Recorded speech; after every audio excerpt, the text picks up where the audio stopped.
What's up, guys? Welcome to Tinty Squash Hub. Today we're looking at how to use like an object, like a pole or whatever, as a little marker to show the person that you're coaching. I'm coaching Mark again, to get him to come back to the tee every time. It's a great way for him to get around that and to create space and time for himself on his shots. You know, often people when they get lazy doing the Bosun drive, they get a bit too close to the ball, and that ends up inhibiting their shots and their consistency of their shots. So this is just a great way of getting those little steps in and around back to the tee, and what it does is it allows the person to move in onto the ball and create space. And spacing in squash is such an important thing. If you've got space on your shots are going to be more consistent. Obviously, we saw Mark running into the pole there. So the pole also acts as a sort of as an opponent, because in squash you've got two people on a court and you're having to run around each other. So being able to peripherally see that pole and get around it is very important. So here again, we're changing the exercise. This time Mark's boasting from the back and I'm driving. And now I'm getting Mark to move in front of the pole. So I move the pole a little bit behind the tee. And again, it's forcing Mark to get up onto the tee every single time.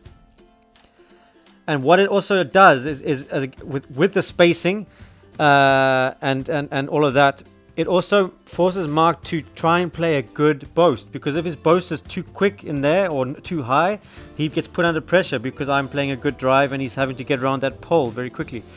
This is a drill at the front of the court, again, just to try and help Mark to understand how to move onto the ball with the forward momentum every time, which is so important in squash, moving forward onto the ball as opposed to moving back, and just creating that space again.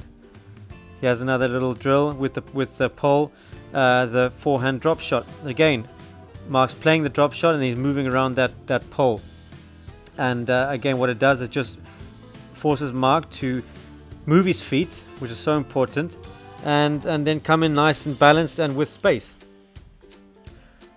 Now I'm explaining the forehand volley, and again I'm showing that a lot of people, when they do the forehand volley, they just end up standing in one position and just swinging the racket, and that's just, you don't do that in a squash match. You're always moving, you're always doing these micro movements, and this is what's the pole's forcing Mark to do here, is getting around it, having these micro steps, and then it's allowing him to move onto the ball and propel himself forward onto that ball, and trying to stay nice and stable and balanced. And again, the spacing, so important. Look at Mark's spacing there. When he had the space, he hit some fantastic volleys there.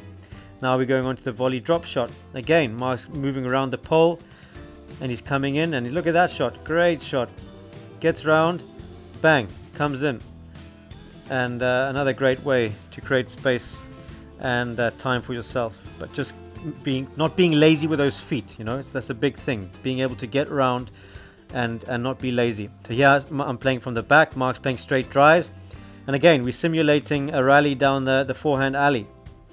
So that pole acts as an opponent. Mark's getting around that opponent every time, and here I'm trying to make him stretch a bit. He should have let that bounce there. And in the last drill, I've taken the pole away, and this time, as you can see, it's just getting Mark again to move backwards to the opposite service box and then move forwards again. And again, this is all about trying to get Mark to create space for himself on his swing, and stepping into that ball. Step and hit into that ball by staying nice and balanced. Again, Mark's racket is a little bit flailing everywhere. When it's still, the ball goes where you want it to go, like that shot there. The racket was way more still and the ball went where you wanted it to go.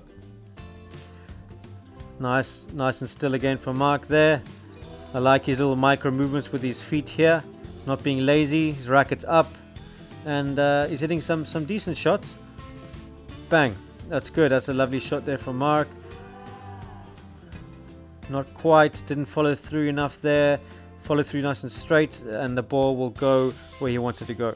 So yeah, guys, some little drills to try there with an object of your choice, and try those ones with whoever you coach, or try them yourself, and I promise you they will make a difference in your game. Thank you.